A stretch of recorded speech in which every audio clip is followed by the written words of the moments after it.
raised some fire on social media when his Lakewood Church was slow to take in flood victims as the waters rose in Houston. Busloads are taking shelter there now, and we're going to talk to Pastor Osteen about the turnaround after this report from ABC's Victor Oquendo at Lakewood. Good morning, Victor. Good morning, George. And once the church started accepting those donations, they started piling up quickly. The volunteers are lining up once again this morning. You can take a look at part of the work that they've done so far. A mountain of towels on one side, and on this side, a ton of baby supplies. I promise you, we'll make you feel right at home. He's the famous TV pastor leading one of the largest congregations in the country. If you're ever in our area, please stop by and be a part of one of our services. Joel Osteen, head of Houston's Lakewood Church, but for the past few days, his mega church has come under mega criticism. Some questioning why the 600,000 square foot facility didn't immediately open its doors to desperate evacuees. Damn right. We're going to come right back and get them, okay? It'll be okay. As the floodwaters rose, the church posting online that it was inaccessible due to severe flooding. The reaction online, fierce.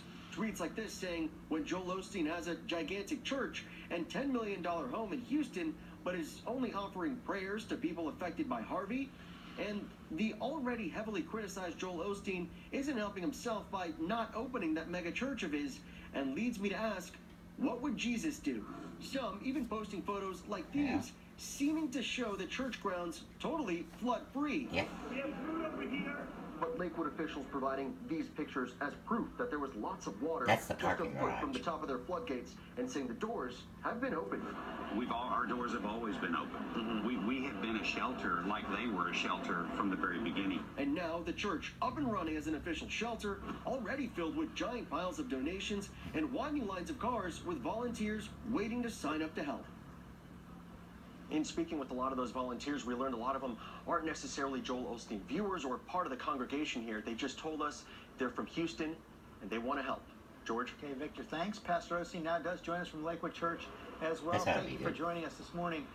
Pastor Osteen, let's get right to the controversy. We did see that post on Sunday from your church saying it was inaccessible, yet so many weighed in showing that didn't seem to be the case. So what went wrong here?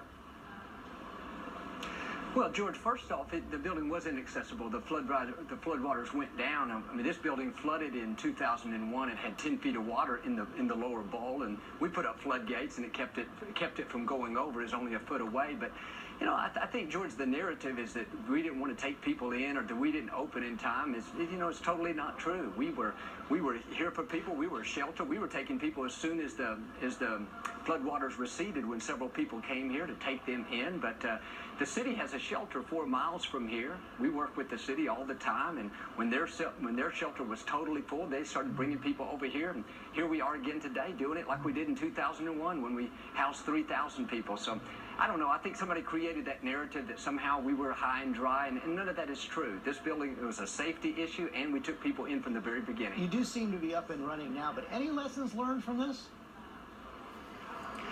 Well, I think there always is, but I think, George, sometimes it's, when somebody's not in this situation where we had nobody in this facility, we were fearing that it would flood. The last thing we would do is put people in it right at the beginning. But yeah, we would probably be, do some things differently, obviously. But my niece was stranded right across the street from this building the first 2 days of the flood or 1 day of the flood on the freeway. So it was a big flood, and it affected all of the people that run this facility as well. But you know what? We've been here 60 years helping people. We're going to be here long after all this dies down, helping these people as well. Well, we all know the recovery effort from this hurricane is going to take weeks, months, even years for the city of Houston, for Harris County.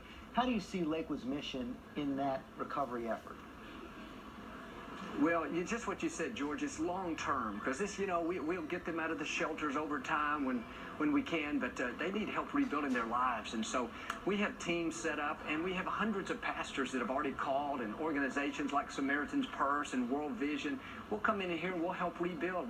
They'll be here for a couple of years with us, and that's just, it's just pulling out the sheetrock, helping those, especially the elderly, and just being in it for the long haul. That's the key. It certainly is, Pastor Osteen. Thanks very much for your time this morning. Thank you. And with so many people in need, coming up next, millions of Harvey victims desperate for just the essentials. But look at this, some businesses accused of sending prices soaring.